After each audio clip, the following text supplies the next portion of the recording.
The accounting firm of Haynes, Eisenbarger, and Skiba presents the 28th College Football Hall of Fame season of Fighting Irish Preview. And now, your host, Phil Houck.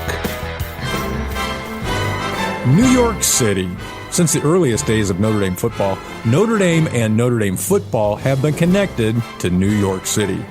And it is the Notre Dame Army football series that has been the catalyst. The first game between the two was contested in 1913 at West Point on the Hudson River, just north of the city. That game established Notre Dame's national reputation when ND introduced Army to the forward pass in a stunning 35-13 upset victory. In 1924, 100 years ago, in a game contested at the old Polo Grounds Stadium, the Irish backfield of Crowley, Layden, Miller, and Struldahur spearheaded a 13-7 Irish victory, and those four were immortalized by sports writer Grantland Rice the next day as the Four Horsemen. From 1925 to 1946, Notre Dame and Army scored off 22 times in the house that Ruth built, Yankee Stadium. New York City residents, many of whom were Irish Catholic, would travel to the games by train, and the term subway alumni was coined to describe those who adopted the Irish as their favorite team. In 1928, Notre Dame was having a tough year. At 4-2, they were faced off against an undefeated Army team. We now take you to Notre Dame's Yankee Stadium halftime locker room with the score tied 0-0. I'm going to tell you something I've kept to myself for years. None of you ever knew George Gipp. Long before your time. But you all know what a tradition he is at Notre Dame. And the last thing he said to me, Rock, he said, sometime when the team is up against it and the breaks are beating the boys, tell them to go out there with all they got and win just one for the Gipper. I don't know where I'll be then, Rock, he said, but I'll know about it, and I'll be happy. That memory of George Gipp's deathbed last wish inspired the Irish, who prevailed in an upset fashion that day, 12-6. The last game in the series, played in the old Yankee Stadium, was in 1969, and thereafter several games were contested across the river in New Jersey. The original Yankee Stadium was torn down in 2008, and in 2010, the legendary series returned to a brand new Yankee Stadium built on the site. This week, Notre Dame fans, including a lot of Subway alumni, will be out in force as Notre Dame and Army square off again. This week, it's the Shamrock Series. The 9-1 Irish take on 9-0 Army in New York City. Guadalupe's Mexican Grill, with locations on Illinois, Leo, and DuPont Roads, in Georgetown Square, and in the Allen County Memorial Coliseum. Guadalupe's, food made fresh. Now, stay tuned for Fighting Irish Insight from America's foremost authority on Notre Dame football, Tim Priester, publisher of IrishIllustrated.com. Fighting Irish Preview is brought to you by the accounting firm of Haynes, Eisenbarger, and Skiba, Shear McCulloch Auctioneers, Notre Dame Federal Credit Union, where you bank does matter, and Flight by Yuengling. 2.6 grams of carbs and 95 calories. It's the next generation of light beer. This is Fighting Irish Preview. The University of Notre Dame exemplifies dedication to hard work, integrity, and personal values, which result in success in the classroom and on the football field.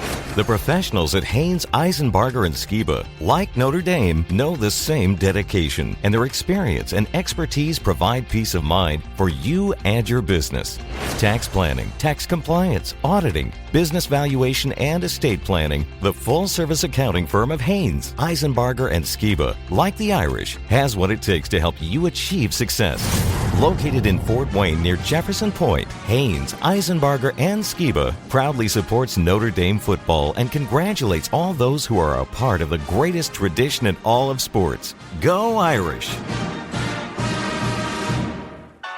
Flight by Yuengling is the next generation of light beer.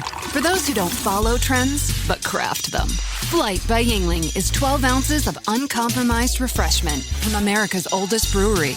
With only 2.6 grams of carbs and 95 calories, this is premium refreshment 6 generations in the making. Don't just raise a glass, raise the bar. Flight by Yuengling. Available wherever beer is sold. DG Yuengling & Son Incorporated, Pottsville, Pennsylvania. Please enjoy responsibly. Now back to Fighting Irish Preview with your host, Phil Houck. Well, Tim Priester, the Virginia game last week was kind of a quirky game to say the least. Turnovers, time of possession was odd. Penalties, touchdowns called back, 1 of 12 on third down.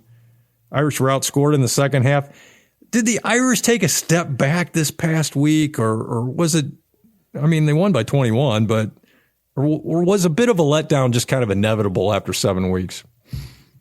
I think so. I wouldn't call it a step back. Maybe they stayed right where they were. They did what they had to do. You know, you want to talk about quirky, Phil. Each team had 10 possessions in the first half. That is just completely unheard of. And Notre Dame won't have 10 possessions against Army in the entire game this weekend, probably. But, I wouldn't call it a step back. The defense did what it had to do. You can always count on that Notre Dame defense. You got to give Virginia a little bit of credit. I thought they came in as the team feeling pretty good about themselves, having won at number 18 Pittsburgh the week before. I wouldn't call it a step back. I just think that, as you put it, Phil, I mean, I think you reach a point where you just can't keep ascending every week.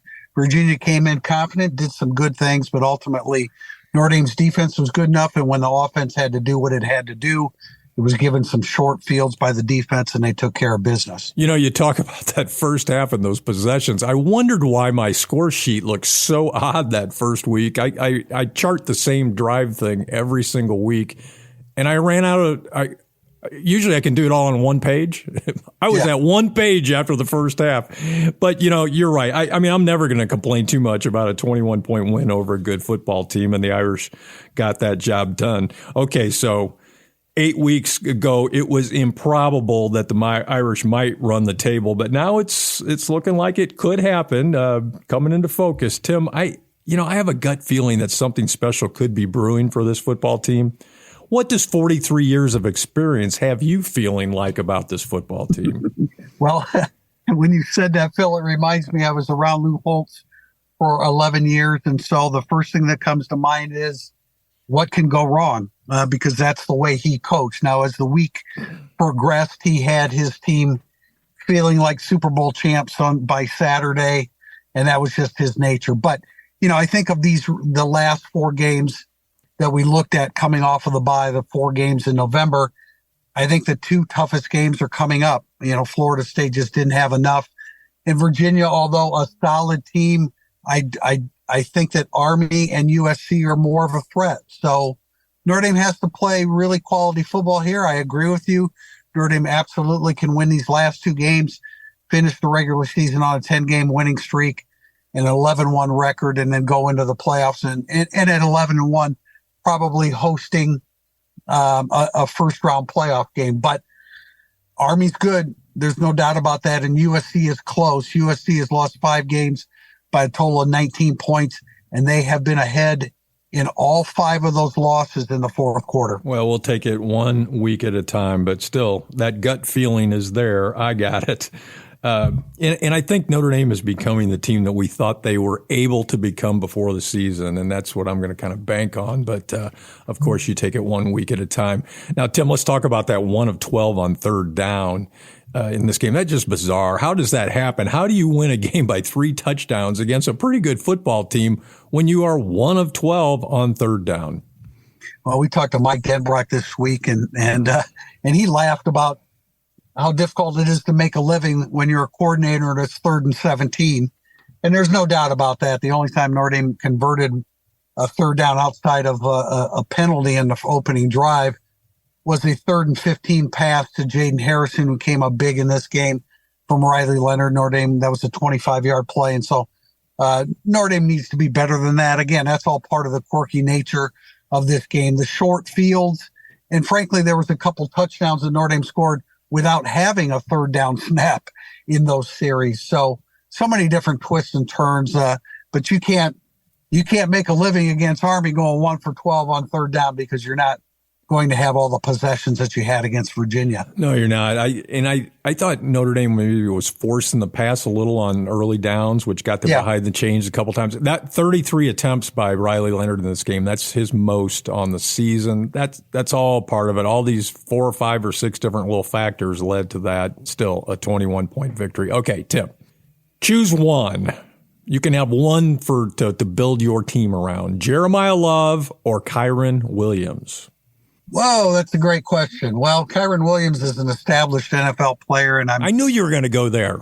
I'm not done. I didn't answer the question. You're I right. was going to say, and Jeremiah Love is going to have a quality career as well in the NFL, I'm sure. But I'm going to go with the longtime proven player, and that was Kyron Williams. Kyron Williams is built differently than just about anybody I've ever seen play running back in Notre Dame because he didn't run a 4.3-5 or necessarily have all the physical attributes that sometimes you expect in the great running backs, but he was just mentally and emotionally, and it's the same way about Jeremiah Love, but Kyron Williams is just built differently as it pertains to his confidence and his belief in being great.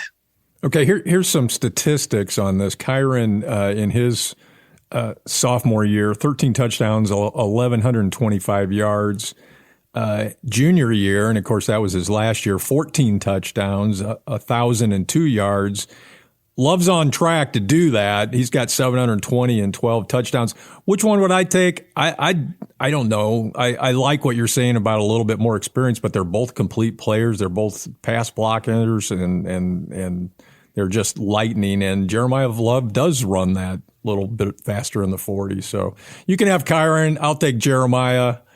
And we'll see you at noon. Okay. Well, I think we'll both be happy with our picks. Yeah, I think Jeremiah Love's going to join Kyron in the NFL. All right.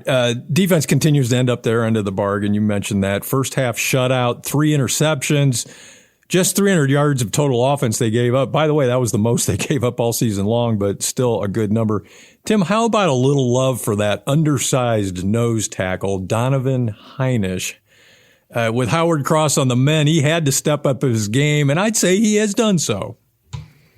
He was outstanding last week. I always say from the ninth floor of the Notre Dame press box, you're not exactly sure what you saw until you watch the replay of the game. And when you see the TV version, he was absolutely outstanding. I mean, just rose to the occasion, didn't have Howard Cross to spell him like he's had him all year, was penetrating, was a real pest for Virginia's offensive guards. I thought he played a great game, and he played well the week before, but he took it to another level.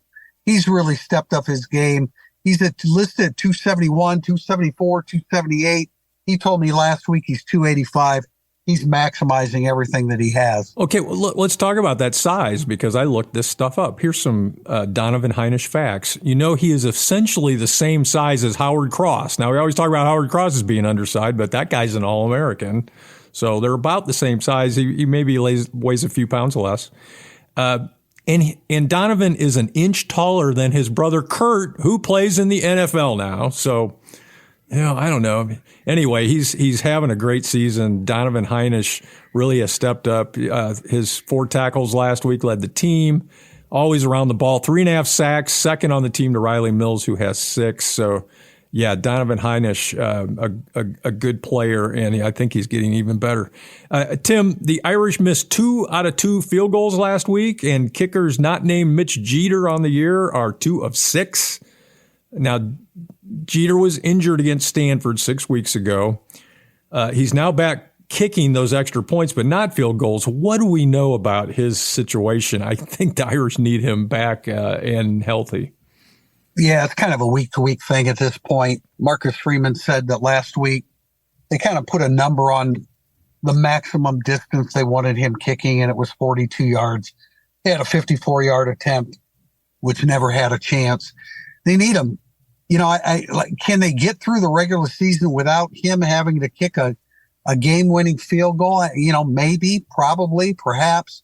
But when you get into the playoffs, you have to maximize every scoring opportunity that you have. So, if you can just get him through these 2 weeks without a setback, and we don't really know, we're not really told when there's a setback as long as he's still in the lineup. But if you can get to December and give him a little bit of opportunity to do a little bit more rehab and get stronger, I think they'll be fine. But it's a concern. There's no doubt about that. Yeah, if you're serious about making noise in the postseason, you better have a reliable field goal kicker. And right now, every game for the Irish is the postseason because if they win and they're in. If they lose, they're out. That's the way it will be for the last 2 weeks. Okay. Hopefully Mitch Jeter, it gets well soon. Tim, of course we have to talk about that fake punt play that Jordan Faison took 73 yards to the end zone, but he got called back for an illegal formation. Talk about the brilliance of that play, because it was brilliant. And did the officials get it right? I don't really understand the call. Did it have something to do with the uniform numbers of the players on the line? What can you tell me? Well, first of all, the brilliance of it, you have Jordan Faison kind of hiding behind an offensive guard in the formation, kind of looking like he's going to join the group and be a lead blocker. But of course, we know that that's not exactly Jordan Faison's specialty. But it was beautifully designed, and he was able to get around the left corner with wide open spaces to run, and then Davies, number 26 for Virginia, really had a bad day, and he had a really bad play there where Faison juked him and scored. But in a nutshell, having looked at this and talked to a lot of people and talked to officials, I think it really came down to this. It's interpretation of the rule, and there are gray areas in so many rules in football, and there are different interpretations.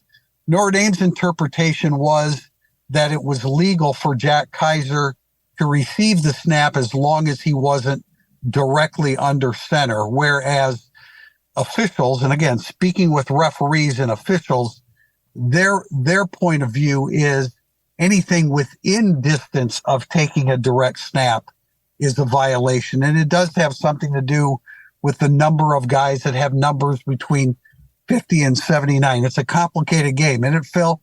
But I think at the end of the day, it was just interpretation of the rule. I know everybody wants to blame the officials. I get that.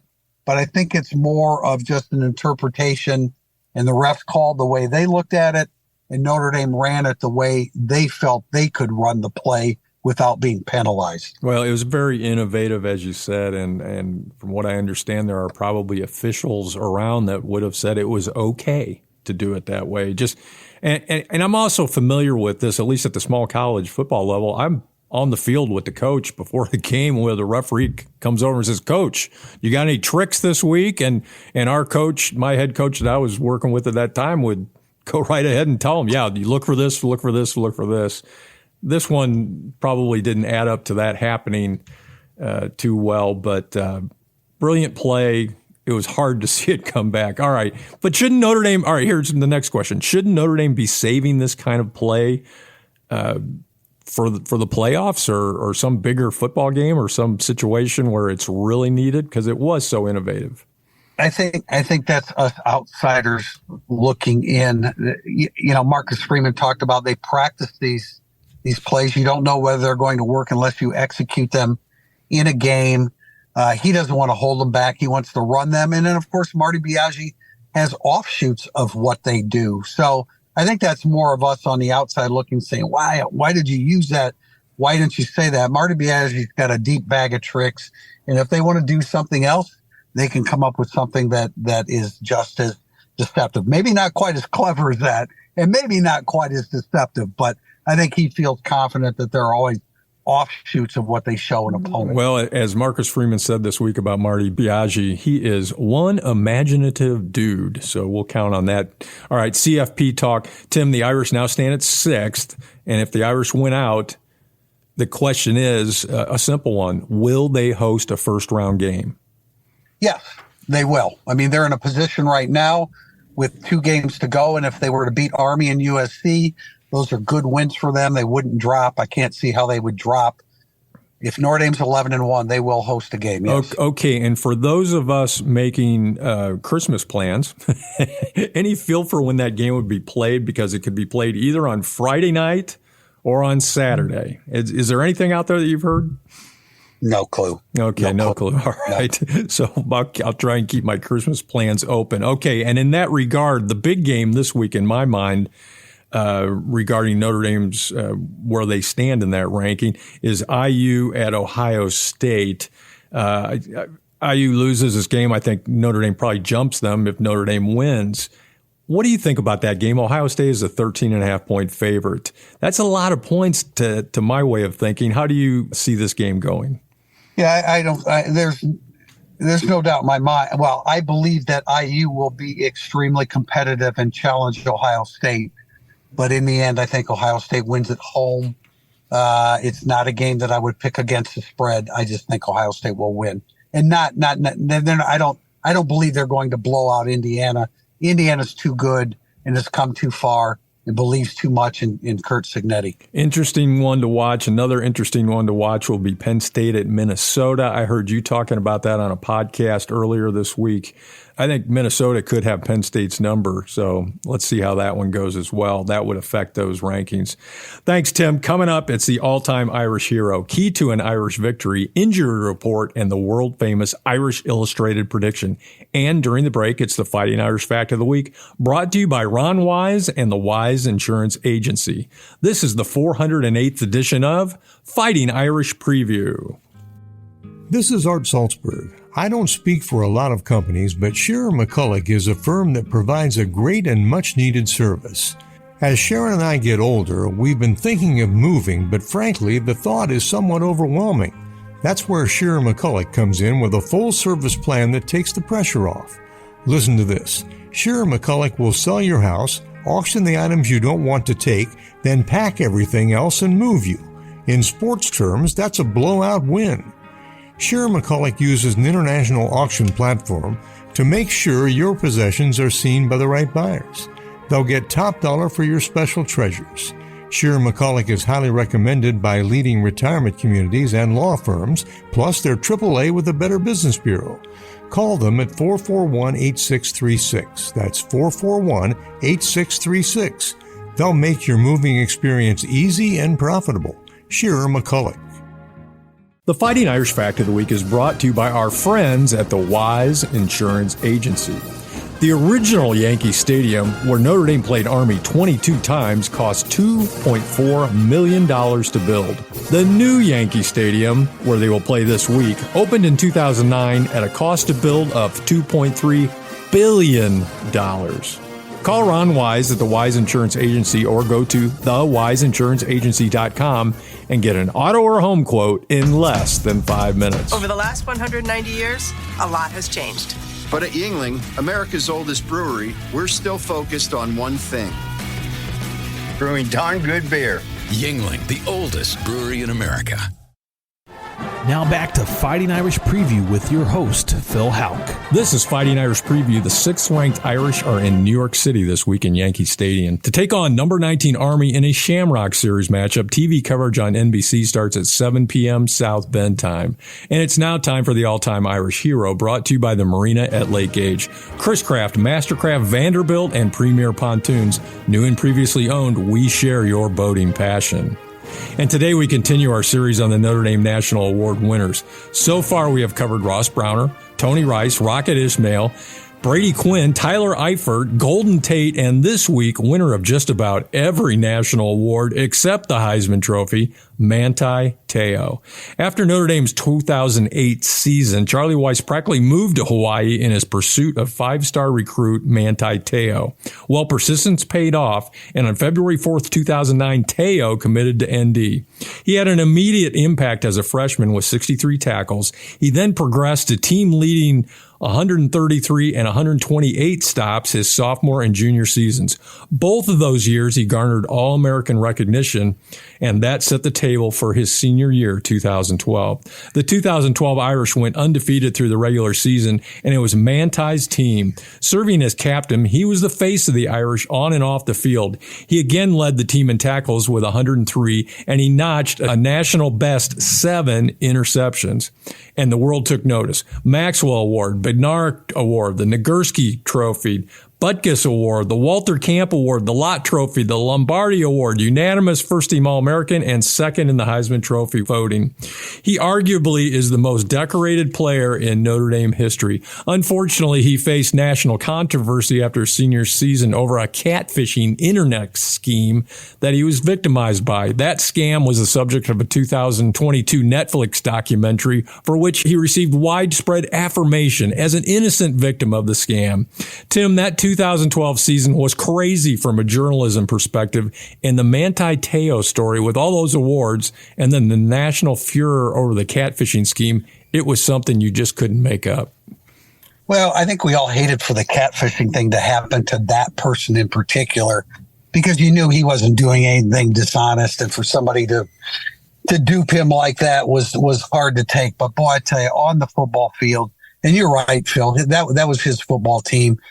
He was in command of everything, dominating games, 7 interceptions for a linebacker, for a guy that everybody said, oh, he's a pure Mike linebacker and doesn't have a lot of range, but he did. He was absolutely tremendous. Goal line stand against Stanford.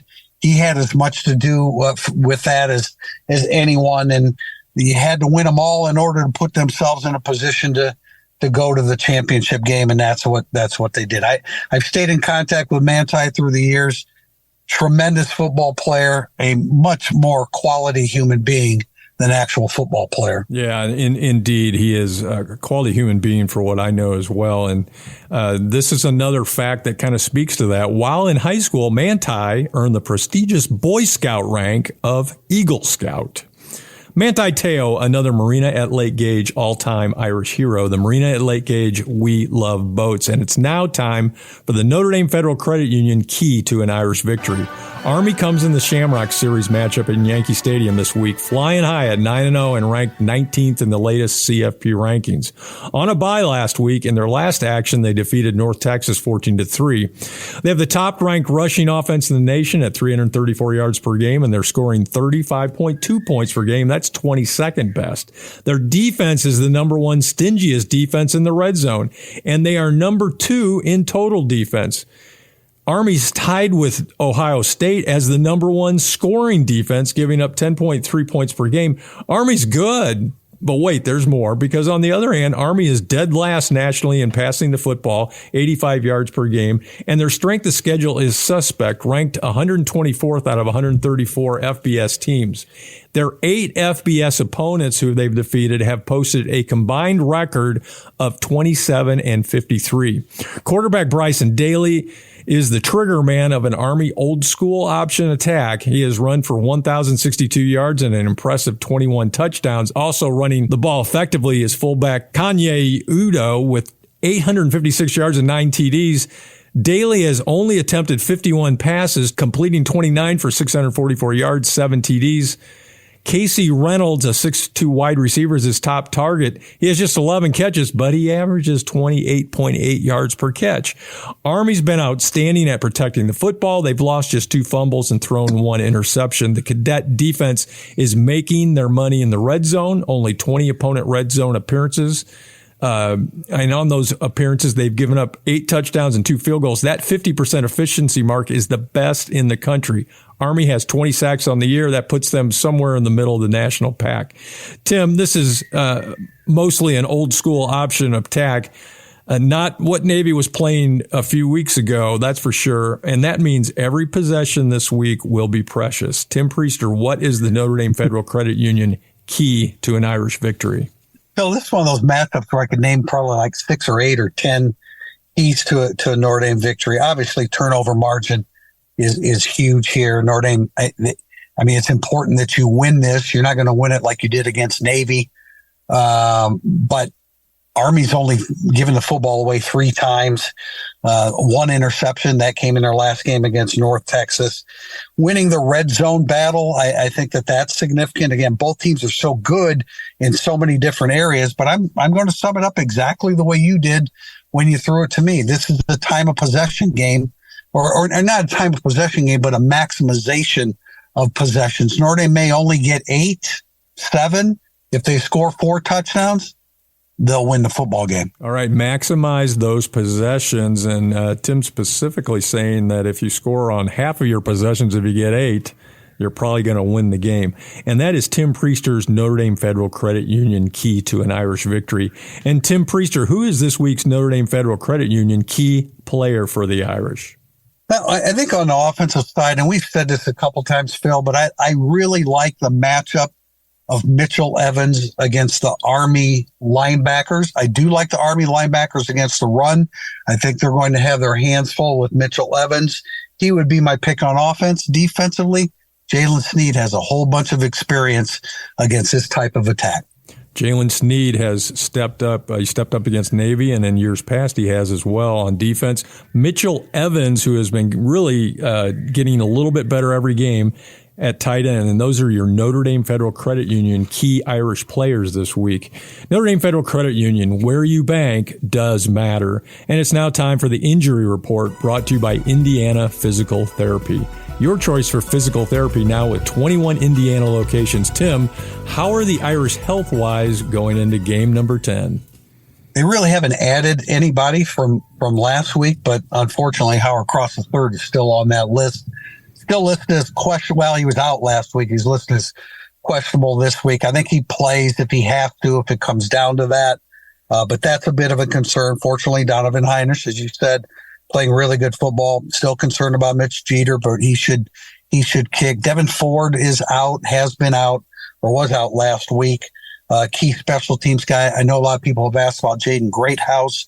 He was not listed on the injury report this week. So got a little tweak of that shoulder last week, but should be ready to go. Good news on Greathouse and the other guys as well. Maybe they'll all be available, especially it'd be nice to see Howard Cross. Thanks, Tim. And that is the Indiana Physical Therapy Injury Report. And it's now time for the world-famous IrishIllustrated.com prediction, brought to you by SES Environmental. Need help navigating environmental risk and with regulatory compliance? You need SES. Look them up at sesadvantage.com. Tim Priester, Vegas says the Irish by 14. So what does America's foremost authority say? Phil, ton of respect for this Army football team. Watching a lot of film of them through the week, we've never seen an Army team this big and physical and in the lines. We haven't seen this type of quickness. Bryson Daly, the quarterback, is outstanding. A big, quick, physical player at 220 pounds. Kanye Udo is a quality runner. When they have to throw the football, Casey Reynolds has been very good. And I know, talking to some Army people, they feel they have some guys on the defensive side of the ball that have a chance to play in the NFL. I'm not one to say, Phil, that, they haven't played anybody. But the fact of the matter is the teams that they have played, especially offensively, just are not good. They are not good. They're not efficient offensively. So their defense has really capitalized on that. I think Notre Dame has success running the football. I think Notre Dame can throw it around a little bit. I'm looking at a score of Notre Dame 31, Army 14. All right, Notre Dame 31, Army 14. That is Tim Priester's world-famous IrishIllustrated.com prediction. And as typical, we're pretty close on our predictions. Tim, Notre Dame's game against Navy's option and the preparation the Irish put into that game is going to pay some dividends on defense this week. They're not the same, but there are a lot of similarities. And on offense, Notre Dame was going to bring athletes to the equation, unlike any Army has seen this year. And it's likely the Irish are going to score points. The Fighting Irish preview picked Notre Dame 31, Army 17. Thanks, Tim. Thanks, Phil. Go Irish. And thanks for listening to Fighting Irish Preview. Special thanks to Jim Shovelin, Brett Rump, Art Salzberg, and studio producer Adam Schenkel.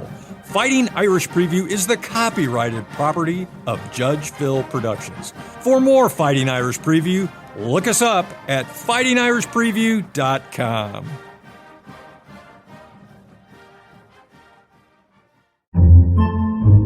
Podcasts by Federated Media.